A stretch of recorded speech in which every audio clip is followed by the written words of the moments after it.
Good morning, good afternoon, good evening. Today's lecture is about missing data estimation, and I've split the lecture into two parts.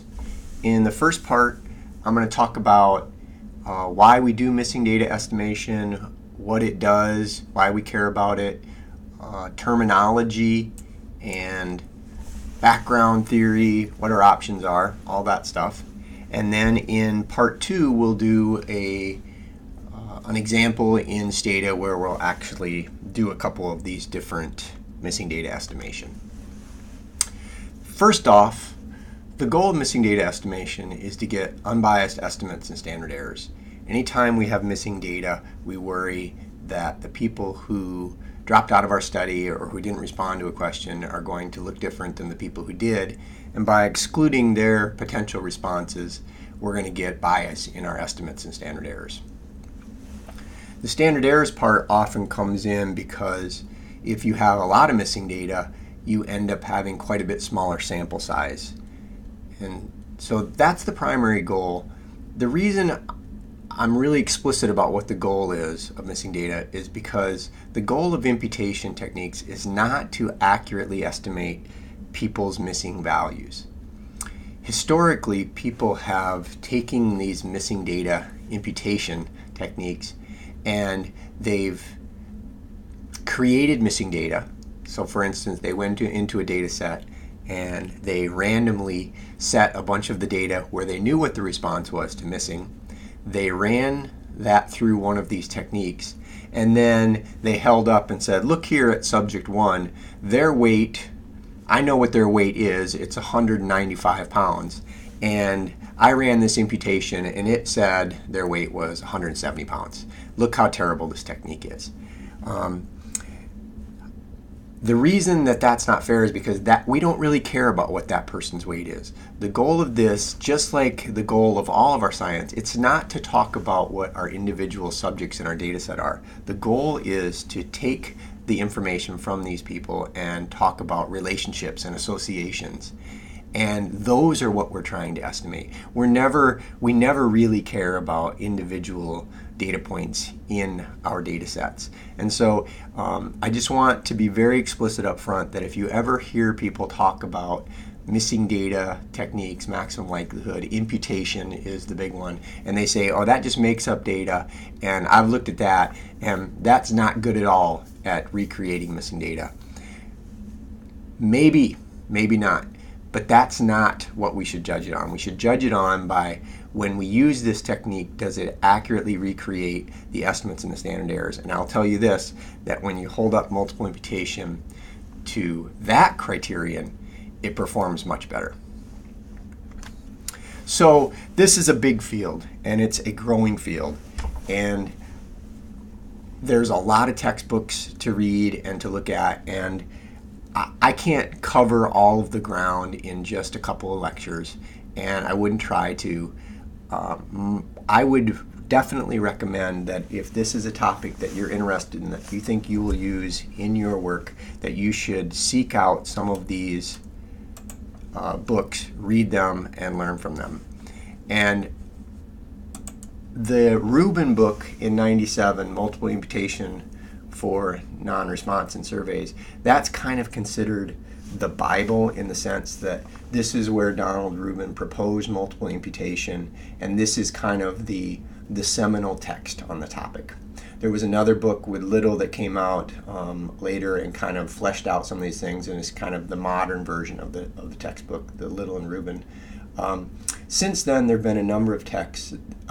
What I like about some of the more recent texts is that although Rubin kind of developed a number of these techniques, some of the more recent texts are a little bit more readable, and they take maybe a little bit broader view of kind of all of the different things that are available to us, and a little bit less of a statistical textbook and more of a user manual. I particularly like the Ender's book, Applied Missing Data Analysis.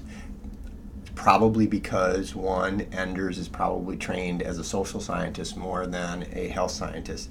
Two, he explicitly talks about applying these different techniques, and it's a very applied-oriented book, very readable book. He's also written a number of articles So if you seek out, if you see any review articles of his about missing data, I tend to find them the most readable, understandable, and so what I'm going to give you probably follows most closely with his approach and how he describes it. So in addition to all of those textbooks, those are the main ones I showed you. There's been a bunch coming out, so even just over the past few years, there are a number of new ones. I will also tell you that the nice thing about the Raghunathan book is that he is trained as a biostatistician epidemiologist, and so he might be the one who speaks our public health language the most. So first, let's start off of what is missing data. There are lots of types of missing data. Broadly, anytime we have a missing case, a respondent that is missing a variable, in a multi-wave study, if somebody's missing on an entire occasion, any of those we would put under this umbrella of missing data. So someone's filling out your survey and they skip an item, that's missing data. If they respond don't know to an item, we often feel that we want to include an option for don't know on an item. We generally code those to missing. Every once in a while, actually having someone respond, I don't know, is a substantive response. So if I ask the president of a university, do you have a policy about X? And that person says, I don't know, I might analyze that as a substantive response. But for the most part, when we put don't know on a survey, when it comes time to analysis, we recode most of those to missing. A lot of times people become fatigued and they'll stop filling out our survey halfway through. All of the responses in the second half of that survey are generally coded as missing. We keep their responses that they did make. We don't want to throw out all of their data. They gave us useful data for maybe the first quarter or the first half, so we generally keep their data in there, but just code anything they didn't complete as being missing. The big one for most of us is study dropout, and this is most apparent in a longitudinal or repeated measure study. So anytime you do a longitudinal study where you bring people in every year or over time and you study them, you will have dropout. That is part of the nature of longitudinal studies. And the danger or the downside of this type of missing is that you miss a lot of data. So when somebody drops out of a study, you have a 4-wave study, and they drop out after the second wave, you only have half of their data for the entire study. And oftentimes, they're missing the outcome for those later time points, which is when we often care the most about that outcome. So it's a big deal in longitudinal studies because it's basically unavoidable at this point. We can try to minimize it, but it's really unavoidable to have some missing data, and there's so much of it when a subject drops out of a study. Finally, there's this notion of planned missingness. This is where we actually set into our study design that people have a certain amount of missing data. And the main way we do this is that we have multiple forms of our survey, and a respondent only gets one of those forms. So let's say that I have a huge study that I'm planning, and it would take 4 hours for anybody to fill out all of the different scales and collect all the data I want. What you can do in that instance, because 4 hours is too much burden, what we can do in that instance is we can give any individual person only a quarter of the survey items. So maybe you have a core set that everybody gets that takes 10 or 15 minutes, but then the remainder of their hour that you have them in the survey, you have 8 different forms and they just get a subset of those. So there's missingness. So for every respondent, you have data on some items, but you have a lot of missingness. The good thing about this is that because it's planned missingness, we control the pattern of missingness, and as we'll see in a little bit, that pattern of missingness matters. And so from a missing data estimation standpoint, this is maybe a best case scenario. However, it's not actually used that much. It was popular 10, 15, 20 years ago. It was used some in some of the big national surveys. I'm not seeing it used that much anymore. And I think I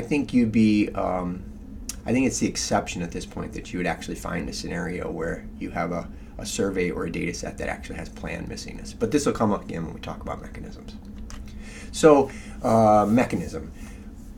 When it comes to estimating missing data, we really need to understand why our data is missing, and what is the mechanism that's driving that missing data. It's sometimes also referred to as the distribution of missingness. Now, oftentimes, that missing data mechanism is out of our control. So unfortunately, we have to make assumptions about this, and the analysis techniques that we have available to us and whether they are reasonable or not often depends on whether those assumptions hold. And so the main three that we talk about are data that are missing completely at random, data that are missing at random, which I'm not really a big fan of that name, by the way, and then data missing not at random, also sometimes referred to as non-ignorable. So let's start with missing completely at random. Missing completely at random is the case where the probability of missing is independent of values of all variables in your data set. So this one, random, is actually a good word choice. The probability that there's a missing response by a subject or a participant on a response is not related to anything in the data set. It's not related to variables you do have data on. It's not related to the variable that's actually missing, and it's not related to other variables that are missing. So it's not related to unobserved missing values or observed missing values. It's completely random. It's the result of chance. So that missing by design, or that planned missingness that I talked about, that's an example of missing completely at random, because I can flip a coin and decide these subjects get form 1, this set of subjects gets form 2, this gets form 3, and as long as I have a big enough N, then it's not going to be related. Which form you got isn't going to be related to anything else, because it is truly random. The great thing is that if the missing completely at random assumption is reasonable and it holds, then we can consider the data that we do have, the observed data that was collected, the non-missing data, that's just a random sample of the complete data. So if I have an N of 1,000 and I randomly assign 500 people to get form 1 and the other 500 to get form B, I can treat either one of those groups of people as just literally a random sample of my 1,000, and because they're random, I would not expect there to be any differences between the people who have data and the people who don't have data. So because they're random and because I don't think there's any difference, I can just analyze the complete data or the entire data set with most regular methods, and I can get valid estimates. So this is a classic scenario where I have an overall N of 1,000. The data, I'm missing data on half of them, but the data is missing completely at random. I can just analyze those 500 that I do have data on and not have really any concerns at all. Any of my estimates I get, any standard errors, I can assume that those are unbiased and just do it at will. So this is the best case scenario, because we can now just use listwise deletion, which is what we call when we just throw out anybody who's missing data and don't do any imputation or anything, and there won't be any bias. So that's the best case scenario. Unfortunately, it doesn't really work in the real world. The only place it really does seem to work is in that planned missingness, where I actually control it and I can make it random, because in the real world, people don't drop out of studies at random, right? People who drop out of studies often look different than the people who stay in studies, and so randomness is not a reasonable assumption. So the next level we call missing at random, and here we say that the probability of missing depends on observed values in the data set. So whether or not you're missing on a variable can be related to observed values in your data set, but it's not then related to the missing values that you would have obtained. So it's not random. So this is why I say I don't really like that label of random, because I think people think missing at random and they think, oh, everything's fine, it's just randomly missing. It's not actually technically randomly missing. What you're saying is that the men can drop out of your study at a higher rate than your women, so it's not random. But once I control for that, then the thing I'm missing, for instance, my outcome, like binge drinking, once I control for the fact that men are more likely to drop out of the study than the women, then I don't think there's a difference on my outcome, for instance, binge drinking. So we stratify on the data that we do have, sex, and then the probability of missing within a strata is not related to the unobserved missing values. So those with complete data, they are not a random sample of the population. So that idea of a complete case analysis where we just throw out anybody that's missing the outcome, that really doesn't work here. So with missing at random, if that's the assumption that you think best describes your missing data mechanism, then listwise deletion is not actually a valid method. However, the conditional distribution of missing values given the observed values is the same as the conditional values for completers. So what do I mean by that? So with that example I gave you, if men drop out at a higher rate than women and men binge drink more than women, then we would think that we're going to see a difference in our binge drinking outcome. However, if I condition on sex, the women who drop out don't binge drink any different than the women who don't drop out. And the men who drop out don't binge drink any different than the men who don't drop out. So as long as I condition on one of these observed variables, like sex, then I can use some of these techniques we're talking about. I can't use listwise deletion, but I can use some of the more fancier statistical techniques that we're going to talk about. So that conditioning ends up becoming kind of one of the main issues that we deal with missing at random. Because missing completely at random is really not an option, it just never works in the real world. This is really the target. This is the assumption that we would like to be able to say. We would like to be able to look at our data in a 4-wave longitudinal trial, quantify how many people dropped out. Let's say 10% dropped out of our study over the 4 waves. And then we would like to be able to say that those 10% are missing at random, conditional on a set of observed data. So that's what we would like to be able to say. And if we can then say that, we can use a couple of the popular techniques. So this is really going to be our goal. Unfortunately, that's not always feasible, and sometimes we just have to accept the fact that missing is not at random, and that the probability of missing depends on values of the missing variable. So in other words, the people who binge drink are more likely to drop out of our study, and that's our outcome, and that I can't condition on anything that I have observed data on. They're still different. No matter what I condition on, at the end of the day, the people who dropped out of my study were the ones who drank more than the people who stayed in. Or the people who dropped out of my study have higher cholesterol. Or the people who dropped out of my study were more likely to be smokers. This is hard. So the techniques that I'm going to talk about today, they really need to make that assumption of missing at random to hold. If you get into a situation where you don't think that's reasonable and all you can really say is you think that the data are missing not at random, it gets hard. It's a tough hill to climb. There are a few things that are available, but I find them to be difficult to use. People don't understand them. You start having to imagine a scenario where you start having to create subgroups of your subjects based on patterns of missingness, and then you have to do individual modeling in each of those subgroups. So one of the types of models we use is called a pattern mixture model. They're hard to run because we have to have a big enough N so that I actually have enough people in each pattern, and everybody's motivated to be able to say that the data are at least missing at random.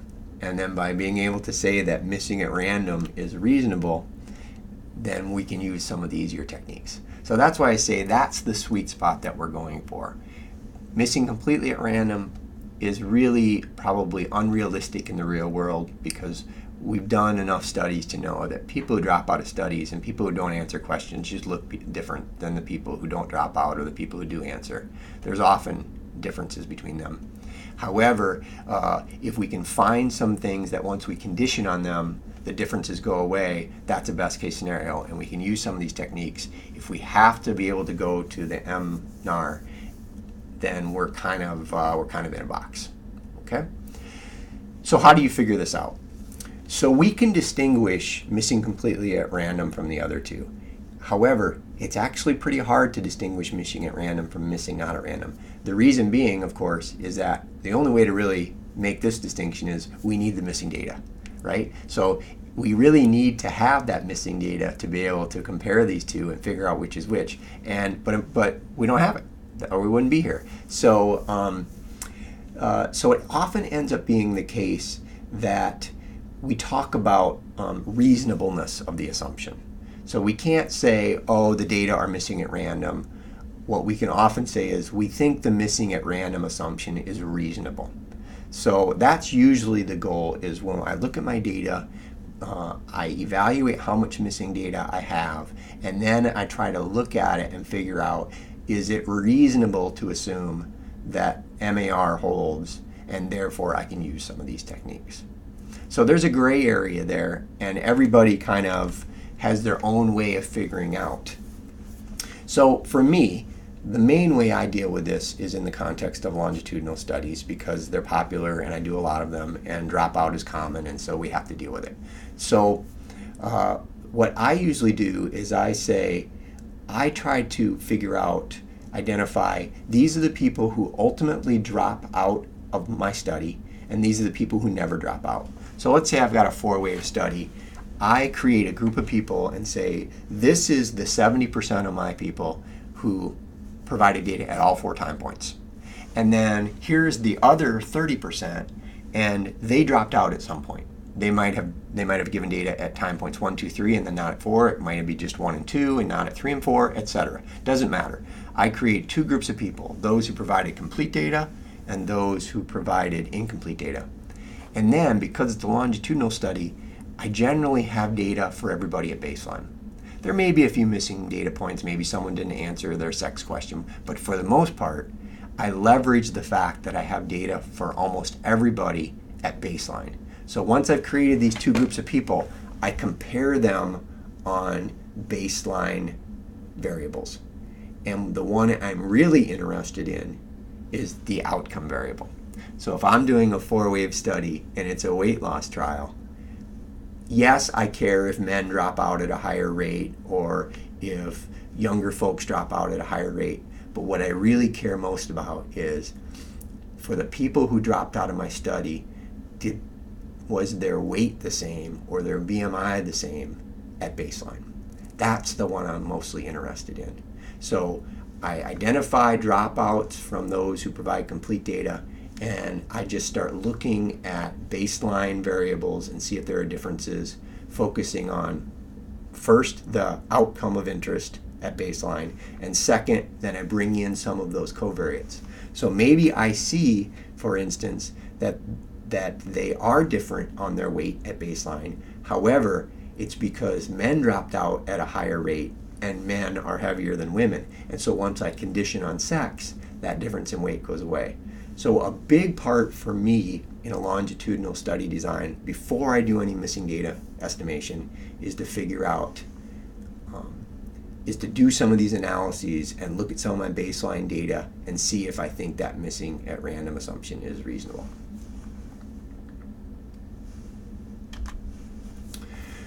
So let's talk about a little bit of terminology. So there's some terminology that's sort of unique to missing data, and so let's go over a few of those. One is the missing data pattern. So historically, we talked a lot about what was the pattern of missingness, and the reason that was discussed a lot was that some of the techniques that were used for imputation could only be used if the data was in a certain pattern. So for instance, a certain technique might be a good one for multiple imputation, but it only worked in univariate or monotone patterns, and it wouldn't work in arbitrary patterns. So we had to start caring about the pattern. By the way, nowadays we often use some of these Bayesian types of techniques to do this, and I find that they're a little more robust to these different patterns, and so this is sort of going away. You'll still see it mentioned, so I'm going to bring it up, but it's sort of going away. So 3 main patterns: univariate, all variables have complete data except one, and the one that's often missing data is your outcome. So you only have one variable in your data set with missing, so univariate. Here's what that kind of pattern would look like. For instance, I've got rows or people. Everybody's got data on x1 and x2, and one or a few people have missing data on one of my variables. Monotone pattern. This is common in longitudinal studies. It's the once out, always out pattern that we would see in longitudinal studies, whereas we lose somebody and then they're gone forever. And so in this pattern, if you're missing Y2, you might miss Y3, but if you're missing Y3, you know what I mean? So there's never a case where you would miss Y2 and then come back in and provide Y3. Once you're out, you're always out. And this is a common pattern in longitudinal studies. However, there's always, it seems like, a few subjects who they don't fill out the survey at time 2, but then we send them in at time 3, and then lo and behold, they'll return time 3. So although this is a common pattern in general in longitudinal studies, in practice what I often find is there's at least a few people who will violate this. So then unfortunately that one is not reasonable. And then finally, the arbitrary pattern. You just have missing just arbitrarily throughout your data. Doesn't matter, it doesn't seem to be a pattern going on at all. Truthfully, like I said, the patterns seem a little bit less important these days given some of the advances in some of our imputation techniques. And for the most part, a lot of times we have arbitrary missing data, and so we just have to live with that. I will say that in the past, sometimes we would have arbitrary missing data. We would use technique 1 to make the data monotonic, and then use technique 2 once it was monotone to impute the rest of it. Again, I feel like that was more a reflection of limitations, and I don't feel like that. I haven't seen that much lately.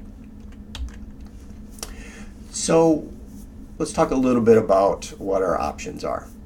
So first off, I want to talk about some traditional / historical techniques that have been used that generally fall under the umbrella of single imputation.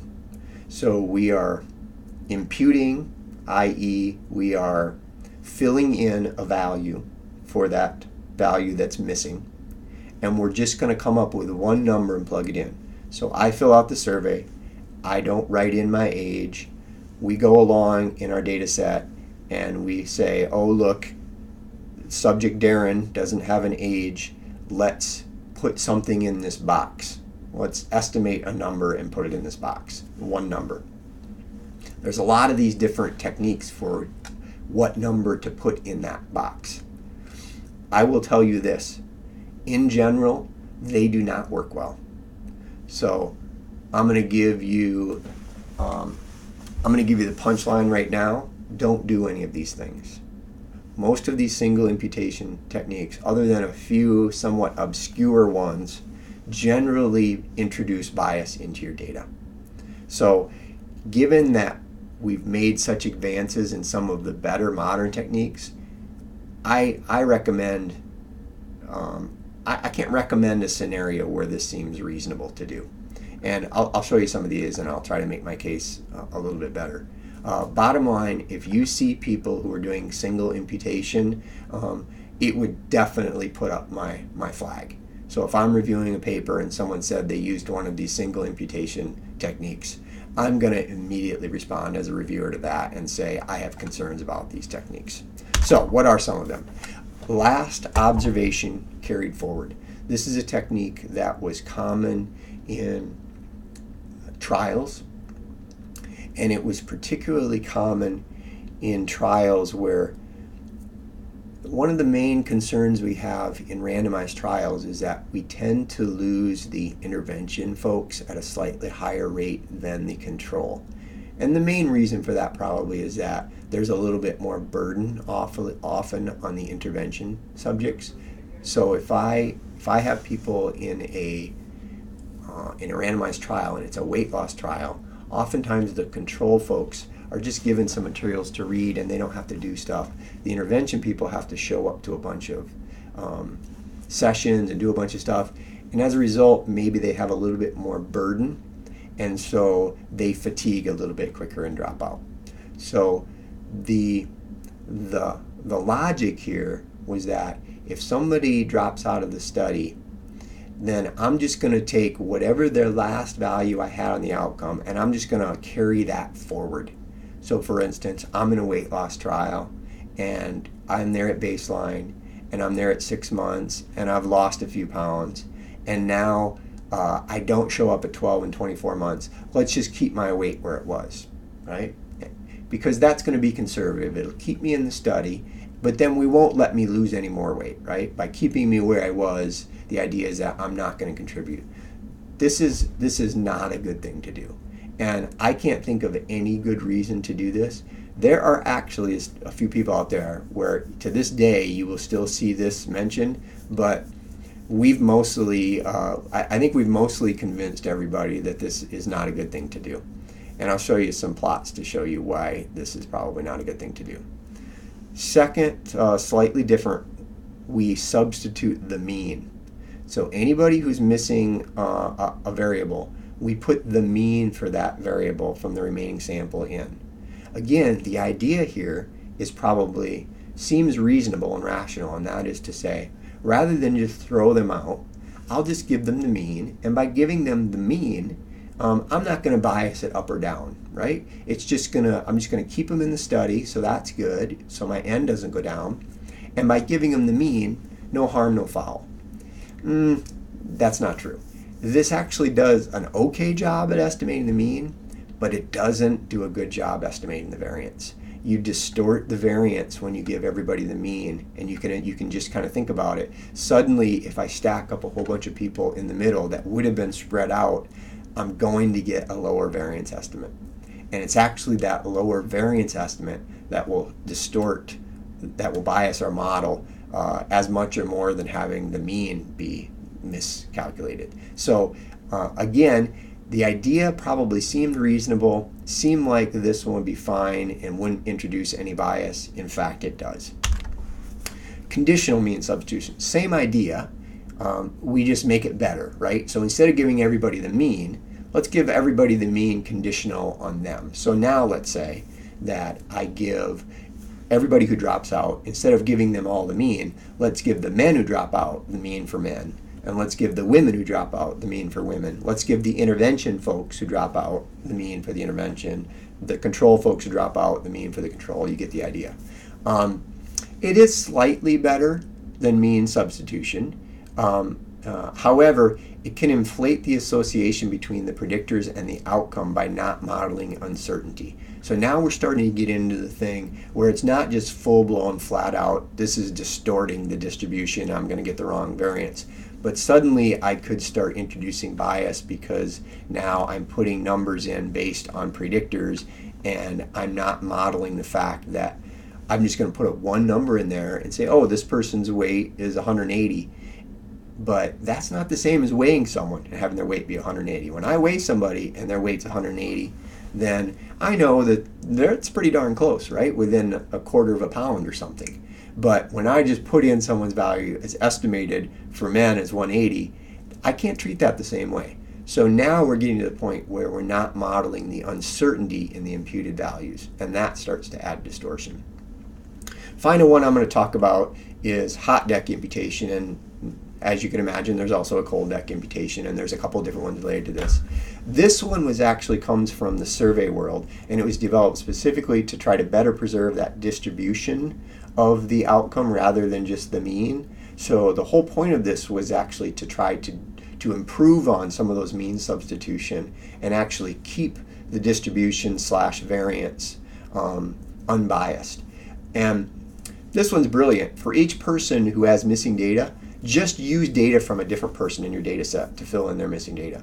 So if subject 38 drops out of your study at wave 3, then you just find another person and put their value in. So in effect, right, what we're doing is we're double counting a different person to fill in for somebody. So it's kind of a weighting technique.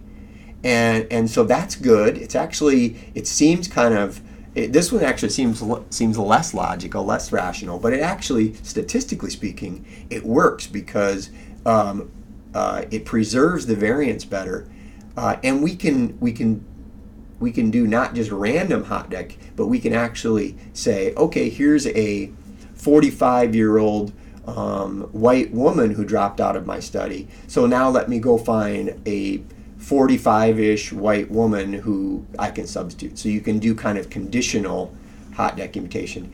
This actually works pretty well, but maybe not as well as some of the other techniques, and it's not popular outside that survey world.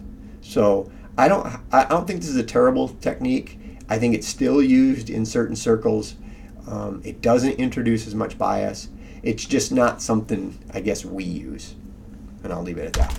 So let me show you a little bit let me show you with a couple of plots how these things can lead to distortion and bias. So I grabbed a couple 100 data points in a two-wave longitudinal study. So it's real data that I just selected 100 people. And in this particular data set, BMI was going up. So at time 1 in my 100 folks, it was a 23.8 and a variance standard deviation of about 4. And then at time 2 it was a little higher, almost 2 points higher, and the variance was a little bit higher. So this is what my data looks like for all 100. Well, I then threw out some of the data. So I threw out a certain amount of data. I can't remember exactly how much I threw out, maybe 30 of these 100. I threw out time 2. And I did it at random. So now when I look at the missing data, I have my original data, 23.87, 25.57. What happens if I take their last observation and carry it forward? So in the bottom here you see what happens is that now instead of estimating the mean at time 2 as 25.57, it's 24.66. Not surprising, right? Because I took their BMI at time 1 and used that for their BMI at time 2. Not surprising that the mean went down, because the mean, I'm using a mean from a distribution with a lower. But look at the variance. The variance also went down, and because the variances were different. And when you look at that distribution, notice that you get kind of that string of numbers that goes up through, because I'm using now time 1 is the same. There's a no change going on here. So it distorts not only the mean, also distorts the variance. Really no redeeming qualities. Mean substitution. Here the same thing. I took the mean of everybody else and substituted that. Not bad in terms of the mean for BMI. It's better than last observation carried forward. However, look at what it did to the variance. It totally shrunk the variance down because I gave everybody the mean. And so the variance shrunk way down. So completely underestimate the variance when I use mean substitution. And then finally, when I use conditional mean substitution, and I only had a couple variables here, it's a little bit better, but still not great. So bottom line is, don't do any of these things. I don't see any reason, given the techniques we have today, to do any of these things. And second, if you're reviewing papers or you're working in a lab and these are the types of things that people want to do, I think you need to very seriously look at what your options are and think about some of the others. Okay, so what are some that are more reasonable and maybe still acceptable? Deletion methods. See, now this is where people get a little bit, people are a little surprised. So one would think the logic was that if I'm going to actually use a substitution method where I'm going to give everybody the mean or even a conditional mean, that I'm doing that because that's going to be better than just throwing out anybody with missing data. In fact, though, it introduces often more bias than if you just do listwise deletion and only analyze the people that had complete data. So just if somebody ends up dropping out of your longitudinal study, just drop that entire person. So listwise deletion or complete case says, if I have a 4-wave longitudinal study, I only analyze data on people that have all 4 waves. If I'm going to do a study that's going to use these 4 time points, you have to have data on all 4 time points. If you don't get included in the analysis. So, bottom line is, this requires the MCAR assumption. It requires the data to be missing completely at random. And that's a strong assumption that, frankly, is almost never seen in the real world. So, but it works. If that seems reasonable to you, then there's no reason to not use listwise deletion or complete case, especially compared to something like mean substitution. It's actually going to outperform mean substitution if the MCAR assumption is reasonable. If the MCAR assumption is reasonable and you have cross-sectional data and you don't have a lot of missing data, that's probably the best case scenario for listwise deletion. So what do I mean by that? You have 1 time point, you have missing data on 10% of your people. Let's say that you have a model and you have 1 outcome and 6 or 7 predictors, and for your outcome, maybe it was a slightly sensitive question about sex or drugs or something like that, and so a certain number of people just didn't answer it. As long as the amount of data is relatively low, like 10, 15% or something like that, you have a decent N to begin with, and you can make that MCAR assumption, which is a strong assumption, listwise deletion is probably fine. The problem when we go into longitudinal data, which is where we're often dealing with missing data, is you start throwing out a lot of data. So in that scenario where I have a 4-wave study, if I throw out somebody who's missing wave 4, they might have data on waves 3, 2, and 1, and I'm throwing all their data from 1, 2, and 3 out. So the reason we don't like a listwise deletion with longitudinal data analysis is less about does it work and does it have bias or not. It's often we're throwing away a lot of good data. And then, oh, by the way, the MCAR assumption is a strong assumption and probably doesn't hold. Second, available data. This is more of what mixed does. So now I create a long data set. I have 4 waves of data. That person who I just talked about who has data at 1, 2, and 3 but not 4, I use their data from time points 1, 2, and 3. I just don't have data at time 4. So I don't make up any data for them at time 4, but I don't throw out their times 1, 2, and 3 data. So you keep all the data you do have, but you don't do anything to try to impute the data you don't have. This works great in that scenario where I have all my baseline predictors, and then I'm looking at the outcome over time to look at change in my outcome, and that's the only thing I'm missing data on. So it tends to work okay in that scenario. It doesn't work so well if they're missing covariates, because if somebody's missing a covariate, then it pitches the whole thing. So if one of my predictors is sex, if I don't have sex for someone, then mixed is going to throw that entire case out. So if you're missing a covariate, then it's going to throw them out. So it works fine if you're only missing the outcomes. And I do this all the time if I have a small amount of missing data. So in that scenario where I have a longitudinal study, if I only lose 5% per wave, and I'm doing a 3 or 4 wave study so that I only have maybe 10, 12, 15% missing data, I do this all the time.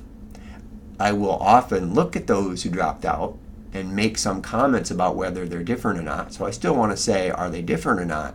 But I'll then just run it through mixed and just analyze it like that. Or one of the other techniques, whatever I'm using. Third, maximum likelihood. Now I'm going to make a distinction here, and I'm going to call it full information maximum likelihood, but we could probably just as easily call this maximum likelihood. And the idea here is that whenever you run a model and you use maximum likelihood to estimate your model, you're giving everybody a likelihood. You can use that marginal of the observed data as the likelihood for the missing data. So the idea here is, and I'm not going to get into all the technical detail, but the idea is that we use the maximum likelihood to fill in people's missing data. So again, as you know, in maximum likelihood, it's an iterative process, and one of the big ones that was used was the EM algorithm. And so the idea is that you iterate and solve for this likelihood, and then you get to a point and you say, it's not improving anymore, I'm going to stop. Rubin figured out that we could actually take that maximum likelihood and then at the end of it use that for each person's data. So it's a technical technique, and you have to really dig into the formulae, and in the readings there's a little bit more detail about that, and there's other, if somebody really cares, there's other places that go into some of the nitty-gritty detail, including that Ender's book. Bottom line is, I think for our purposes, is we use the strength of the maximum likelihood technique and use that to fill in the missing data. Advantages. First off, unbiased. It's efficient. Uses all the data, so we're not going to throw away any data. And fourth, it's becoming to the point now where it's actually seamless. It's getting to be incorporated into a lot of the software. And mixed, and some of those I'll show you. They basically do this just behind the scenes. You don't even necessarily notice. Disadvantage. Used to be that it was hard to calculate standard errors. It basically made the standard error calculation a little bit harder when you did this. I feel like most of the bugs have been worked out on that. It's a large sample size technique, so this isn't probably going to work if you've got an N of 40 and you're trying to run a little mixed model. But again, for most of us, that's not a huge disadvantage. It is parametric, so again, it's all model based. So anything about our model is same idea. All those assumptions we're making are going to hold here. It assumes the missing at random, so the data have to be missing at random, conditional on those things. So missingness, the people who drop out, can be different on the outcome that you're studying. But once you condition on a set of variables, then those differences should go away. And it's really only under the assumption of missing at random that maximum likelihood works. Finally, multiple imputation. So Rubin developed this technique in the mid-'80s, and the idea is that it's, I don't know, he always referred to it as a flexible alternative to the maximum likelihood. I don't quite understand what he means by that, but okay. It's a simulation-based technique, and the idea is that it takes that notion of single imputation is a great idea, right? It's simple, it's elegant, and that is somebody's missing a value, and let me just impute or estimate what their value would have been, and then I'll put that in. The problem is that when I estimate someone's age, it doesn't matter what I have available to me to estimate that age. When I estimate their age, there's a certain amount of uncertainty in that estimate that's not the same as if someone explicitly tells me their age. So the idea is that by using multiple imputations, we can get a sense of how much uncertainty / error there is in that estimated value. And so we will better recreate the distribution or the variance in what we have, and we'll have less bias. So the way it works is you replace each missing value in the data set with some number of simulated values. And we usually use M as the designator for how many imputations we're going to do. 5 to 10. 5 is like kind of become the standard minimum number you do, but you don't really have to do that many. I see 10 used a lot now. This is not the kind of thing, I think it's easy to think of this idea that, well, let me, think of it more like a Bayesian technique, right? Where let's just run 1,000,000 iterations and then we'll do all that. This is not that kind of thing. You don't have to, this is not a Bayesian technique where we simulate a bunch of data. We basically, all we're doing is we're using a model to estimate what the value would be based on everything else we know about it. And then we do that 5 to 10 times, and then we analyze each of those 5 or 10 data sets using our model. So let's say I did 5 simulations. I come up with a model to try to estimate what somebody's missing weight is. I run that 5 times. Each time I'll get a slightly different. If I can really estimate someone's weight, then each time I run it, they'll be very similar to each other. If I don't have very good predictors of somebody's weight, if I can't estimate it very well, each time I estimate it, it might be wildly different. So that's how we get into the uncertainty. So now I have 5 data sets that all have they have no missing data. Then I run my model 5 times. And then I take the association between my predictor and my outcome, and in one model the regression coefficient is 0.17, the next model it's 0.19, the next model it's 0.14, the next model it's 0.17. I take those 5 estimates and I average them. And I take the 5 standard errors and I average them, and that's what I use. So I simulate the missing values m number of times. I analyze the complete M data sets those times, and then I average the results. We break the process down into the imputation part and the analytic part. So the imputation model is the model we use to create those 5 imputed data sets where we fill in the missing values. This model, throw anything at it. So the idea here is that I don't care what theory is, I don't care about collinearity, I don't care about any of that. I am trying to best predict the missing values. So if the missing value I'm trying to predict is weight, then you use whatever you have in your data set. Obviously you have sex, we have race, we have, maybe 3 or 4 demographics. Maybe we know where they live, maybe we know their age. Whatever you have, even if there's no theory suggesting why this should be related to weight, this is an empirical process, and the idea is that we want to use whatever we can to best predict it. Then, once we've done that, we move to the analysis model phase. Now you just use your regular model, and now you have to do this 5 times, and then each of these models is a complete case. The things that you put in your imputation model to predict the missing values do not have to be the predictors or the same predictors that go into your analytic model. So let's say your analytic model is a simple model with an outcome over time, a primary exposure, and 4 confounders. That's your model. In the imputation phase of this, you could throw in 30 variables, 50 variables. You could throw in every variable in your data set. It doesn't matter. It does not have to be the same. And there is some notion that more is better. I think there's probably a cap on that, but as you can imagine, the better job you can do predicting these missing values is only a good thing, right? So how does it actually work? So there's a lot of different techniques available for how you actually do those imputations. Many of them nowadays are Bayesian. It just seems to work well for doing this type of stuff.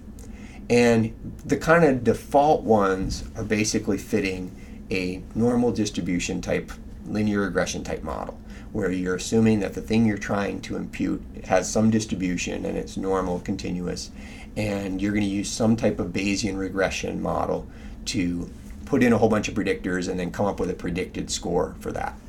But they don't have to be. And I would say a lot of the recent advances in multiple imputation have been around being able to impute ordinal data, being able to impute binary data, being able to put constraints so that if the outcome is only supposed to go from 0 to 100, you're not going to impute someone with a negative 0.7. So a lot of the recent work has been on expanding the techniques to be able to do non-normal, non-continuous variables, because again, a lot of our data missing in these studies are categorical and they're not normal.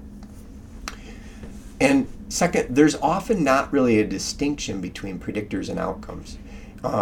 I'll show you in Stata. Stata has you kind of write out what they are, but in some ways, for us, it's not about predictors and outcomes in the traditional sense. It's just about what can I use in order to predict all these, and what ends up being a predictor of a missingness in one model then could become the outcome in another one to end up predicting its missingness. So it's just kind of, I think of it more as like, oh, I have a big data set and it's rectangular and there's a whole bunch of missing holes, and I'm just going to fill in those holes using everything else I have available to me and around it.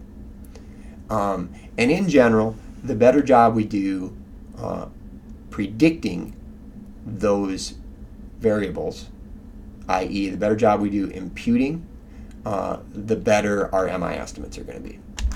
Okay, so advantages, disadvantages. Again, it's a lot like maximum likelihood. It's unbiased. It's flexible. It's flexible in the sense that, right, I can set up all different types of models. I think that's probably what Ruben meant when he said it's a little bit of a flexible alternative, and that is that I'm not beholden to the maximum likelihood that just comes from the model I'm running. I can use a whole separate model and predict missingness. It's great for big data sets because lets the CDC impute all the missing values. They can devote all this time and do it, and then they just give it out to all of us, and then we can just use our regular things. I have to do them 5 times, but I don't then need to do the imputation myself. So it's really good in that kind of setting. Disadvantages, it's also kind of a large n sample. For me, the far and away the biggest disadvantage is I have to run my model m times. And there are times, there are things like margins get to be complicated. In scenarios, I sometimes do models where I have to decide, are there 3 classes or 4 classes? Well, if I run 10 different multiple imputations, what if in one imputation data set it really points to 3 classes, and then all the rest it points to 4 classes? So there's some issues there that sometimes make it hard analytically because you have to do your analysis multiple times. It does depend on your imputation model. If you got a crappy imputation model, you're going to have wide imputed values, and they're probably not going to be very good. Like ML, it requires that missing at random assumption. Finally, weighting. So you may see people who talk about using inverse probability weighting to deal with missingness. This comes kind of from the survey weighting world, and you basically take survey weighting idea and use that to adjust for different probabilities of being sampled. It's kind of like that hot deck imputation in a way. The idea here is that we weight those with no missing data, the complete cases, by the inverse of their probability of being a complete case. Okay, so what does that mean? So what it means is if somebody has a high probability of being a missing, but they give you data, then we highly weight their data. So again, it's like that hot deck, and that is it's like we're filling in the missing people with somebody else in the data set. So if somebody, let's say that in your data set, the people who drop out are, and this is what it usually is, it's usually the men drop out at a higher rate than women, the younger folks drop out at a higher rate than the older folks, and the people who are unhealthy on the outcome generally drop out at a higher rate.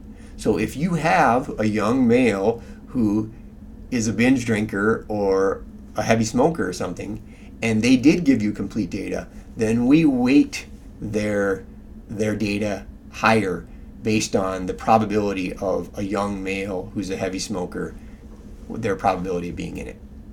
And it works.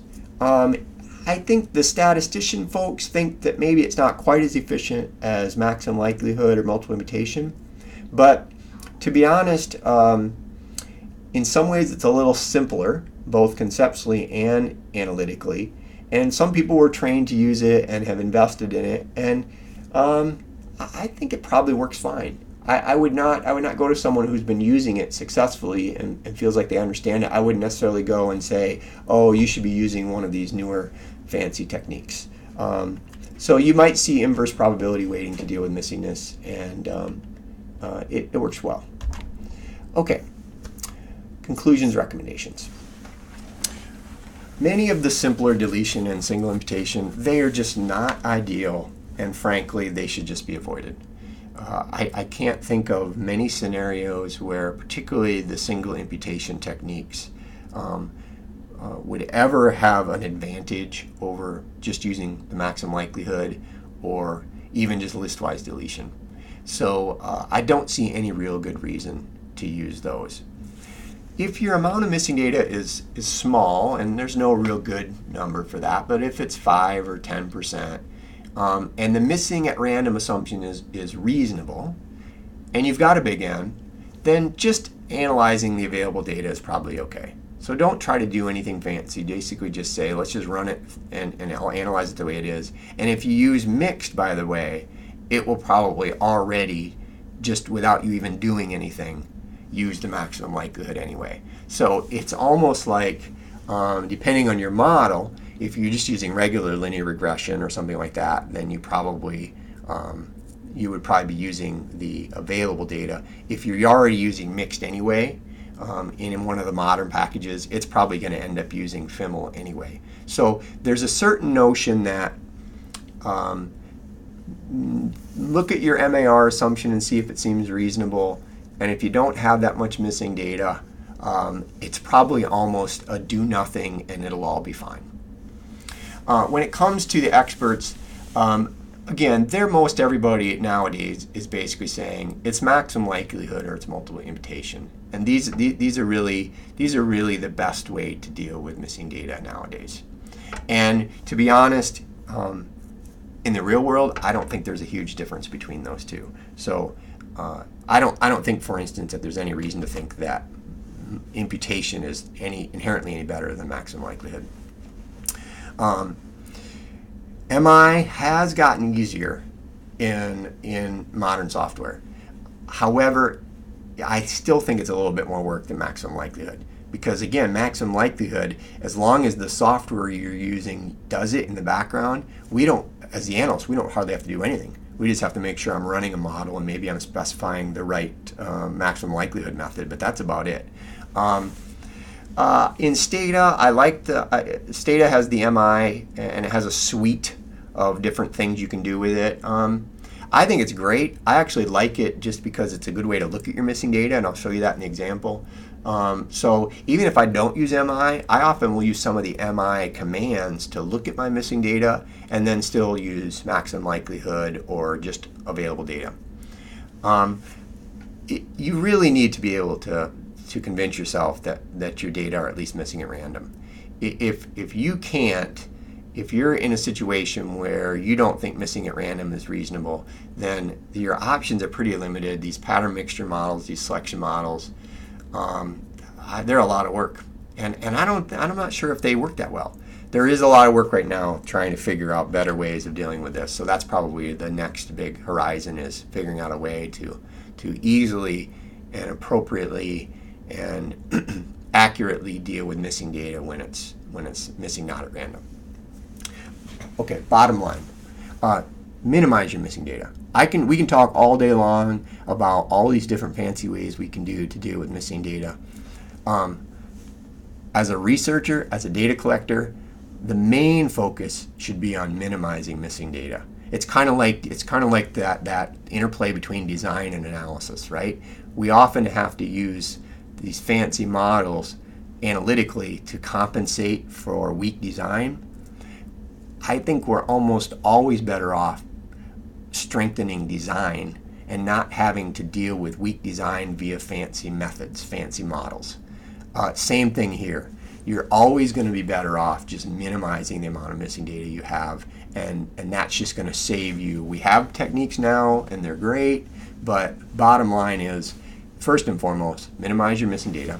If you're doing a longitudinal study, remember the biggest thing you want to be able to do is figure out, can I predict who is missing or not? And in a longitudinal study, that's a dropout.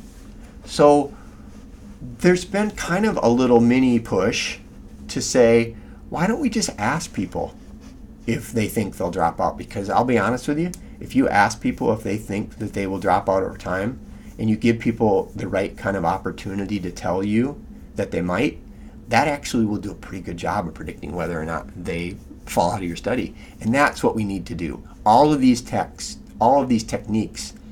maximum likelihood, imputation, they tend to rely on the fact that I can predict missingness.